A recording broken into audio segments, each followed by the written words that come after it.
মানুষ সম্পর্কে জানতে চাই। পৃথিবীতে মানুষ হলো সৃষ্টিকর্তার মোহর।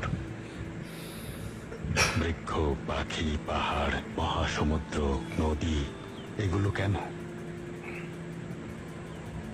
সূর্য কেন পৃথিবীকে আলো দেয়? চাঁদ কেন রাতকে মহিমান্বিত করে? সমুদ্রের উত্তাল স্রোত কেন খেলা করে? কেন নদী বয়ে চলে? সূর্যোদয় কেন হয়? কেনই বা সূর্যাস্ত হয়? সবই মানুষের জন্য।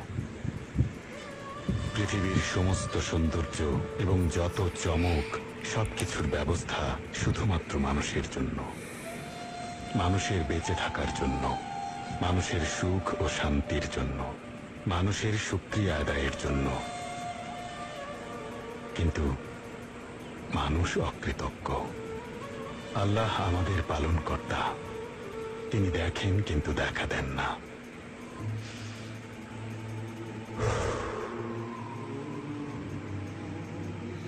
এই নিঃশ্বাস যদি না নেওয়া যেত, মানুষ এখানে থাকতো না।